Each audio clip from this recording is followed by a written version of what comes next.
ನಮಸ್ಕಾರ, A9 ನ್ಯೂಸ್ಗೆ ಸ್ವಾಗತ. ನಾನು ಅಮೀನ್ ಶೇಖ್.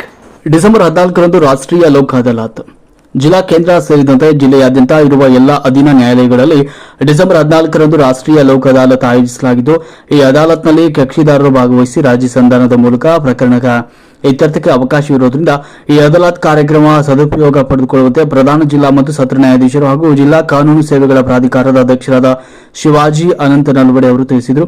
ಶುಕ್ರವಾರ ಜಿಲ್ಲಾ ನ್ಯಾಯಾಲಯಗಳ ಸಂಕೀರ್ಣ ARDR ಕಟ್ಟಡದಲ್ಲಿ ಪತ್ರಿಕಾಗೋಷ್ಠಿಯಲ್ಲಿ ಮಾಹಿತಿ ನೀಡಿದ ಅವರು, ಲೋಕ್ ಅದಾಲತ್ ಕಾರ್ಯಕ್ರಮದಲ್ಲಿ ರಾಜಿಗೆ ಒಳಪಡಬಹುದಾದ ಎಲ್ಲ ಕ್ರಿಮಿನಲ್ ಪ್ರಕರಣಗಳನ್ನು, ಚೆಕ್ ಬೌನ್ಸ್ ಪ್ರಕರಣಗಳು, ಮೋಟಾರು ವಾಹನ ಅಪಘಾತದಲ್ಲಿ ಪರಿಹಾರ ಕೋರಿ ಸಲ್ಲಿಸಿರುವ ಪ್ರಕರಣಗಳು, ವಿಚ್ಛೇದನವನ್ನು ಹೊರತುಪಡಿಸಿರುವ ಕೌಟುಂಬಿಕ ವ್ಯಾಜ್ಯಗಳು, ಆಸ್ತಿಯಲ್ಲಿ ವಿಭಾಗ ಕೋರಿರುವ ದಾವೆಗಳು ಹಾಗೂ ದೂರವಾಣಿ ಬಾಕಿ ಬಿಲ್ಲುಗಳ ಪಾವತಿ ಪ್ರಕರಣಗಳು, ಹೀಗೆ ಎಲ್ಲ ಒಂದು ಇತ್ಯರ್ಥವನ್ನ ಮಾಡಲಾಗುವುದು ಅಂತ ತಿಳಿಸಿದರು. ಒಂದು ಪತ್ರಿಕಾಗೋಷ್ಠಿಯಲ್ಲಿ ಹಿರಿಯ ಸಿವಿಲ್ ನ್ಯಾಯಾಧೀಶರು ಹಾಗೂ ಜಿಲ್ಲಾ ಕಾನೂನು ಸೇವೆಗಳ ಪ್ರಾಧಿಕಾರದ ಸದಸ್ಯ ಕಾರ್ಯದರ್ಶಿಗಳಾದ ಅರವಿಂದ್ ಎಸ್ ಹಾಗರ್ಗಿ ಅವರು, ಜಿಲ್ಲಾ ನ್ಯಾಯವಾದಿಗಳ ಸಂಘದ ಅಧ್ಯಕ್ಷರಾದ DG ಬಿರಾದರ್ ಅವರು, ಜಿಲ್ಲಾ ನ್ಯಾಯವಾದಿಗಳ ಸಂಘದ ಕಾರ್ಯದರ್ಶಿಗಳಾದ SS ಚೂರಿ ಅವರು ಉಪಸ್ಥಿತರಿದ್ದರು.